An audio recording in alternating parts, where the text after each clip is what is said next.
Audio Jungle.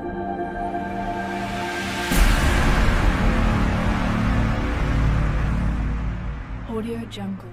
রাজপুত্রের অন্তর ধীরে ধীরে আল্লাহর প্রেমে ভরে উঠছিল।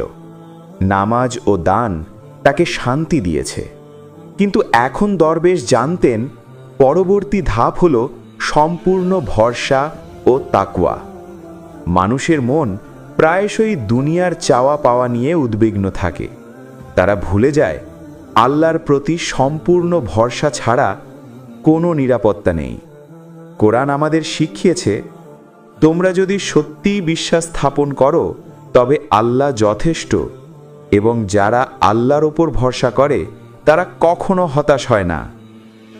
সূরা আত তালাক আয়াত ৩। রাজপুত্র অবাক হয়ে বলল, হুজুর, কিন্তু দুনিয়ার বিপদ, যুদ্ধ, অসুখ আর অনিশ্চয়তা তো আমাদের ঘিরে রেখেছে। কিভাবে আমি ভয়কে জয় করব? দরবেশ শান্ত কণ্ঠে বললেন, সন্তান, মানুষ প্রায়শই দুনিয়ার চাওয়া পাওয়া নিয়ে উদ্বিগ্ন থাকে।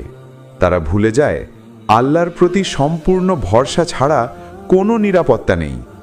কোরআন আমাদের শিখিয়েছে, তোমরা যদি সত্যিই বিশ্বাস স্থাপন করো তবে আল্লাহ যথেষ্ট, এবং যারা আল্লাহর ওপর ভরসা করে তারা কখনো হতাশ হয় না। রাজপুত্র বুঝতে পারল আল্লাহর ভরসা ছাড়া কোনো সুরক্ষা সম্ভব নয়।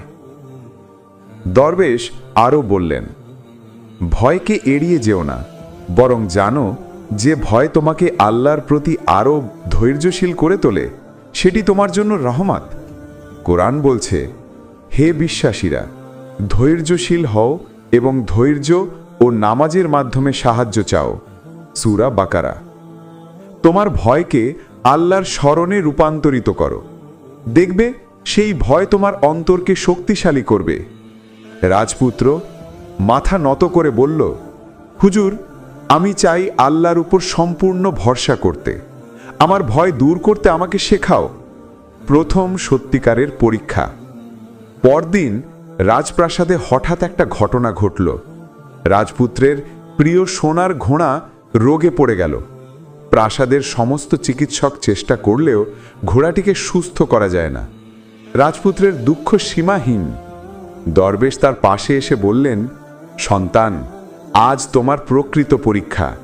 তুমি কি আল্লাহর ওপর ভরসা করবে, নাকি দুনিয়ার ক্ষণস্থায়ী ব্যথার দিকে দৃষ্টি রাখবে? রাজপুত্র কাঁদতে কাঁদতে বলল, হুজুর, আমি চাই আল্লাহর ওপর ভরসা রাখব। তার সিদ্ধান্তই সঠিক। দরবেশ হাসলেন, আলহামদুলিল্লাহ, আজ তুমি শিখছ যে কিছু আল্লাহর হাতে সেটাই নিখুঁত। তুমি যদি ভরসা রাখো তবে অন্তর কখনো হতাশ হয় না। কোরআন বলছে, যদি আল্লাহ কিছু চান কেউ তা রোধ করতে পারে না। সূরা আন-নিসা। রাজপুত্রের চোখে অশ্রু ঝরে পড়ল, কিন্তু এবার কাঁদার আনন্দ, কারণ সে সত্যিকারের ভরসা অনুভব করছে। অন্তরের শক্তি। এই প্রথম রাজপুত্র বুঝল, নামাজ তাকে শান্তি দিয়েছে, দান তাকে পরিপূর্ণ করেছে, আর আল্লাহর প্রতি ভরসা তার অন্তরকে শক্তিশালী করেছে। তার চোখে আর কোনো বিভ্রান্তি নেই, কেবল এক গভীর প্রশান্তি ও আত্মবিশ্বাস। রাজপুত্রের অন্তর ধীরে ধীরে আল্লাহর প্রেমে ভরে উঠছে। নামাজ তাকে শান্তি দিয়েছে, দান তাকে পরিপূর্ণ করেছে, আর আল্লাহর প্রতি ভরসা তাকে শক্তিশালী করেছে। কিন্তু দরবেশ জানতেন, এই পর্যায়ে আরও একটি বড় শিক্ষা দরকার। রাজপুত্রকে এখন শেখানো হবে নিজের অহংকার ও দুনিয়ার মোহ ত্যাগ করা, কারণ বিনয় ছাড়া প্রকৃত ঈমান সম্পূর্ণ হয় না। অহংকারের শিক্ষা। একদিন দরবেশ রাজপুত্রকে প্রাসাদের এক মহলেই নিয়ে গেলেন। প্রাসাদের দরজা, গম্বুজ, সোনার আসবাব, মূল্যবান পাথর সবই তার চোখে ঝলমল করছিল। রাজপুত্র হঠাৎ ভাবল, এই সব আমারও, আমি রাজকুমার, তাই কি না? দরবেশ শান্ত কণ্ঠে বললেন, সন্তান, তুমি কি বুঝছ এই অহংকার তোমার অন্তরকে অন্ধকারে ঢেকে দিতে পারে? মানুষ যতই ধনী বা ক্ষমতাধর হোক, যদি বিনয় না থাকে তার অন্তর অশান্ত থাকে। কোরআন আমাদের শেখায়, সর্বশ্রেষ্ঠ মানুষ সেই যে আল্লাহর কাছে বেশি বিনয়ী। সূরা হুজুরাত আয়াত 13 এর ব্যাখ্যা অনুযায়ী। রাজপুত্র মাথা নত করল। মনে হচ্ছিল প্রায়ই সে নিজের মর্যাদা ও অবস্থানের কারণে অহংকারে ভোগে। দরবেশের দৃষ্টান্ত।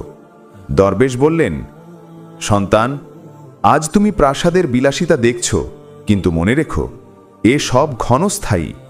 তুমি যদি বিনয়ী হও, দুঃখী মানুষের পাশে দাঁড়াও, দান সদকা করো এবং আল্লাহর জন্য কাজ করো, তবে অন্তর সত্যিকারের শান্তি পাবে। রাসূলুল্লাহ সাল্লাল্লাহু আলাইহি ওয়াসাল্লাম বলেছেন, সবচেয়ে বেশি প্রিয় ব্যক্তি আল্লাহর কাছে সেই যার অন্তর বিনয়ী এবং যা তিনি মানুষের জন্য উপকারী। তিরমিজি।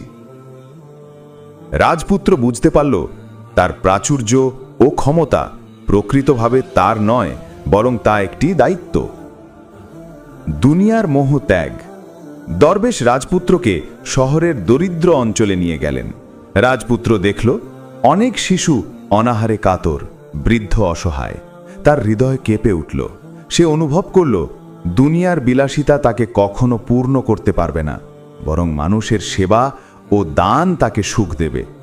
দরবেশ বললেন, সন্তান, দেখছ দুনিয়ার মোহ, তুমি যদি হৃদয় থেকে সেই মোহ ত্যাগ করো, আল্লাহর প্রেমে নিবেদিত হও, তবে অন্তর শান্তি পাবে।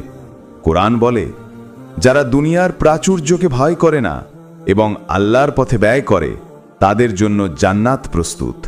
সূরা হাদিদ আয়াত 12। রাজপুত্র বুঝল অহংকার ত্যাগ ও বিনয় অর্জন করা তার জীবনের মূল লক্ষ্য হওয়া উচিত। রাজপুত্রের অন্তরের পরিবর্তন। পরদিন রাজপুত্র নিজে উদ্যোগ নিল। সে প্রাসাদের সোনার থলিমুখ খুলে দান করল, দারিদ্রদের সাহায্য করল এবং মানুষের দুঃখে সহানুভূতি দেখালো। সেই মুহূর্তে তার অন্তর ভরে উঠল আনন্দে, শান্তিতে। দরবেশ তার দিকে তাকিয়ে বললেন, আলহামদুলিল্লাহ সন্তান, তুমি এখন বুঝেছ যে নামাজ, দান এবং ভরসার পর বিনয় এবং অহংকারের পরাজয়ই মানুষের জীবনের প্রকৃত শান্তি দেয়। রাজপুত্রের অন্তর এখন নামাজ, দান ও বিনয়ের মাধ্যমে আল্লাহর পথে ধীরে ধীরে দৃঢ় হচ্ছে। কিন্তু দরবেশ জানতেন আসল পরীক্ষা তখনই শুরু হয় যখন মানুষের জীবনে ভয় ও বিপদ আসে। রাজপুত্রকে এবার শিখতে হবে কিভাবে ভয়ের মুহূর্তেও আল্লাহর প্রতি সম্পূর্ণ ভরসা রাখা যায়। ভয় ও বিপদের মুখোমুখি। একদিন রাজপ্রাসাদের কাছাকাছি একটি বনাঞ্চলে হঠাৎ আগুন লাগল। রাজপুত্রের প্রিয় পশু পাখি এবং কিছু জ্যান্ত প্রাণী বিপদে পড়ল। প্রাসাদের সকলের মধ্যে আতঙ্ক ছড়িয়ে পড়ল। রাজপুত্র ভয়ে কাঁপতে কাঁপতে দরবেশের দিকে তাকালো। দরবেশ শান্ত কণ্ঠে বললেন, সন্তান, ভয় অস্বাভাবিক কিছু নয়, তবে তোমার উচিত ভয়কে নিয়ন্ত্রণ করা এবং আল্লাহর উপর ভরসা রাখা। কোরআন আমাদের শেখায়, যারা আল্লাহর উপর ভরসা রাখে তারা কখনো হতাশ হয় না। সূরা আত-তালাক আয়াত ৩। রাজপুত্র বুঝতে পারল, ভয় থাকলেও আল্লাহর প্রতি বিশ্বাস থাকলে তিনি নিরাশ হবেন না। প্রথম আত্মসমর্পণ। দরবেশ রাজপুত্রকে বললেন, আজ তুমি দেখছ প্রকৃত বিপদ, এখনই সময় আল্লাহর কাছে আত্মসমর্পণ করার। মনে রেখো, আল্লাহ তাআলা বলেন, হে মুমিনগণ, তোমরা ধৈর্য ধারণ করো এবং ধৈর্য ও নামাজের মাধ্যমে সাহায্য প্রার্থনা করো। সূরা বাকারা আয়াত ১৫৩। রাজপুত্র কাঁদতে কাঁদতে বলল, হুজুর, আমি আল্লাহর কাছে নিঃশর্ত ভরসা রাখছি। আমার সমস্ত ভয়, দুঃখ, উদ্বেগ শুধু তার হাতে। দরবেশ শান্তভাবে মাথা নেড়ে বললেন, আলহামদুলিল্লাহ, আজ তুমি সত্যিকারের ঈমানের স্বাদ পেয়েছ। ভয়ের মুহূর্তে আল্লাহর উপর ভরসা রাখা প্রকৃত শক্তি। ভয়ের জয়। রাজপুত্র আতঙ্কিত প্রাণীদের উদ্ধার করতে এগিয়ে গেল। দরবেশ তার পাশে দাঁড়িয়ে বললেন, দেখো সন্তান, তুমি ভয়কে জয় করছো। যখন ভয় আল্লাহর প্রতি বিশ্বাসে রূপান্তরিত হয়, তখন তার শক্তিতে পরিণত হয়। রাজপুত্র অনুভব করল, এখানেই জীবনের সবচেয়ে মূল্যবান শিক্ষা। ভয়ের সময়ও সে শান্ত এবং দৃঢ় থাকতে পারছে, কারণ আল্লাহর উপর তার পূর্ণ বিশ্বাস। অন্তরের শান্তি। রাজপুত্রের অন্তর আর কখনো অশান্ত হয় না। তার চোখে এবার আনন্দের অশ্রু। ভয় নেই, হতাশা নেই। তার মন আল্লাহর প্রতি সম্পূর্ণ আত্মসমর্পণে পূর্ণ। দরবেশ তার দিকে তাকিয়ে বললেন, সন্তান, তুমি এখন নামাজ, দান, বিনয় ও ভরসার মাধ্যমে অন্তরের শান্তি অর্জন করেছ, কিন্তু সামনে আরও গভীর শিক্ষা অপেক্ষা করছে, যা তোমাকে সত্যিকারের নৈতিকতা, তাওহীদ এবং জীবনের উদ্দেশ্য শেখাবে। রাজপুত্র এখন নামাজ, দান, বিনয় এবং ভরসার মাধ্যমে আল্লাহর পথে দৃঢ়। কিন্তু দরবেশ জানতেন, এখন তার জন্য অপেক্ষা করছে সবচেয়ে গভীর শিক্ষা, তাওহীদ ও আল্লাহর প্রকৃতত্বের উপলব্ধি। রাজপুত্রকে বুঝতে হবে, দুনিয়া ক্ষণস্থায়ী, আল্লাহই জীবনের আসল উদ্দেশ্য। তাওহীদের শিক্ষা। এক সকালে দরবেশ রাজপুত্রকে শহরের এক প্রাচীন মসজিদে নিয়ে গেলেন। মসজিদের ভেতর শান্তি, নীরবতা এবং আল্লাহর স্মরণের আলো ঝলমল করছিল। দরবেশ বললেন, সন্তান, আজ তুমি শেখো আল্লাহর একত্ব, তাওহীদ। আল্লাহ এক, সেই সমস্ত সৃষ্টির সত্ত্বাধিকারী। দুনিয়ার কোনো শক্তি বা ধনসম্পদ তার কাছ থেকে আলাদা নয়। কোরআন বলে, সে এক, চিরস্থায়ী, জন্ম দেয়নি এবং জন্ম হয়নি এবং তার সমকক্ষ কেউ নেই। সূরা ইখলাস, আয়াত 1-4। রাজপুত্র মন্ত্রমুগ্ধ হয়ে শুনল। মনে হল এই সত্যটাই তার হৃদয়ের খুঁজে পাওয়া প্রশান্তির চাবিকাঠি, আল্লাহর প্রকৃতত্ব উপলব্ধি। দরবেশ বললেন, সন্তান, তাওহীদ মানে শুধু আল্লাহকে মনে রাখা নয়, বরং জীবনকে তার উপর কেন্দ্রীভূত করা। সব কাজ, চিন্তা এবং পরিকল্পনায় আল্লাহর স্বীকৃতি দেওয়া। রাসূলুল্লাহ সাল্লাল্লাহু আলাইহি ওয়াসাল্লাম বলেছেন, যে ব্যক্তি আল্লাহর উদ্দেশ্যে সবকিছু সমর্পণ করে সে প্রকৃতভাবে মুক্ত। রাজপুত্র চোখে অশ্রু নিয়ে বলল, হুজুর, আমি বুঝতে পারছি, আমি এতদিন দুনিয়ার আবছা সুখের পিছে ছুটেছি, অথচ আসল লক্ষ্য আল্লাহর সন্তুষ্টি পাওয়া। জীবন লক্ষ্য স্থির করা। দরবেশ রাজপুত্রকে বললেন, সন্তান, এখন তোমার লক্ষ্য স্থির করো। প্রতিটি কাজ আল্লাহর জন্য। নামাজে উপস্থিত হও, দান করো, দুঃখী মানুষের পাশে দাঁড়াও এবং সব সময় মনে রাখো, এই জীবন ক্ষণস্থায়ী। কোরআন বলে, এ জীবন কেবল পরীক্ষা এবং পার্থক্য স্থির করবে কিয়ামতের দিন। সূরা আল আম্বিয়া, আয়াত 35। রাজপুত্র উপলব্ধি করল, তার জীবনের প্রকৃত উদ্দেশ্য হল আল্লাহর সন্তুষ্টি অর্জন করা, দুনিয়ার মোহ নয়। অন্তরের শান্তি ও দৃঢ়তা। এই উপলব্ধি রাজপুত্রকে নতুন শক্তি দিল। তার অন্তর ভরে উঠল আল্লাহর নূরে। ভয়ের মুহূর্ত, দুঃখের সময় বা বিলাসিতার প্রলোভনে সে আর বিভ্রান্ত হবে না। তার চোখে এক অভূতপূর্ব প্রশান্তি ও দৃঢ়তা ফুটে উঠল। দরবেশ তার দিকে তাকিয়ে বললেন, আলহামদুলিল্লাহ সন্তান, তুমি শিখেছ নামাজ, দান, ভরসা, বিনয় এবং তাওহীদ মিলেই অন্তরের পূর্ণতা দেয়। আর আল্লাহর উদ্দেশ্যে জীবনকে নিবেদিত করলে তুমি প্রকৃত মুক্তি পাবে। রাজপুত্রের অন্তর এখন শান্তি, দৃঢ়তা এবং আল্লাহর প্রতি গভীর প্রেমে পূর্ণ। নামাজ তাকে প্রশান্তি দিয়েছে, দান তাকে পরিপূর্ণ করেছে, ভরসা তাকে শক্তি দিয়েছে, বিনয় তার অহংকার দূর করেছে এবং তাওহীদ তাকে জীবনের প্রকৃত উদ্দেশ্য দেখিয়েছে। তবু দরবেশ জানতেন, শেষ পরীক্ষা হল সম্পূর্ণ আত্মসমর্পণ, যা ছাড়া মানুষ প্রকৃতভাবে আল্লাহর বান্দা হতে পারে না। চূড়ান্ত পরীক্ষা। একদিন রাজপ্রাসাদের সাম্রাজ্য হঠাৎ ভয়াবহ মহামারী এবং দুর্ভিক্ষের কবলে পড়ে। মানুষ আতঙ্কিত, প্রাসাদে খাদ্য সংকট। রাজপুত্রের কাছে নিজের জীবনের ধন সম্পদ এবং প্রাসাদের নিরাপত্তা রক্ষা করার জন্য অসীম চাপ আসলো।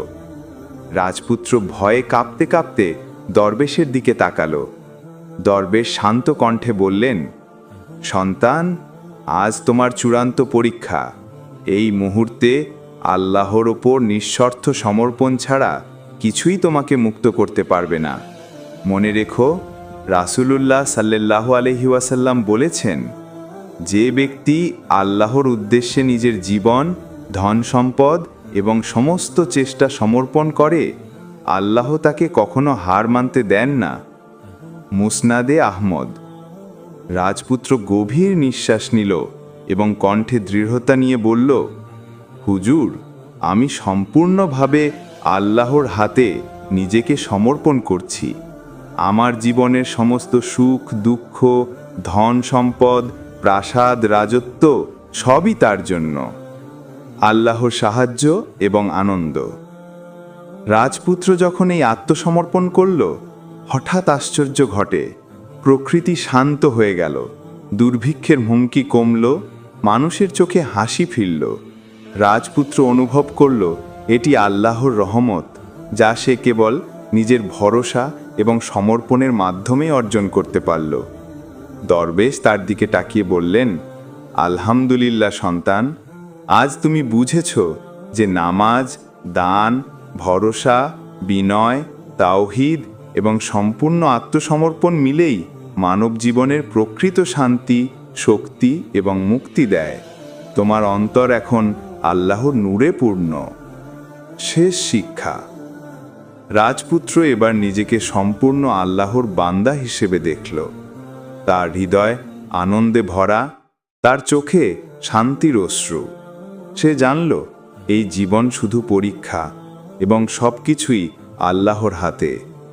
দরবেশ হেসে বললেন, সন্তান, তুমি শিখেছ যে সত্যিকারের শক্তি এবং শান্তি আসে আল্লাহর উদ্দেশ্যে জীবনকে নিবেদিত করার মধ্য দিয়ে। যে নামাজে দাঁড়ায়, দান করে, ভরসা রাখে, বিনয় অর্জন করে, তাওহীদ বিশ্বাস করে এবং নিজেকে সম্পূর্ণভাবে আল্লাহর হাতে সমর্পণ করে, তার জীবন পূর্ণ। রাজপুত্র মাথা নত করে বলল, হুজুর, আমি প্রতিজ্ঞা করছি আমার প্রতিটি দিন, প্রতিটি কাজ আল্লাহর সন্তুষ্টির জন্য হবে।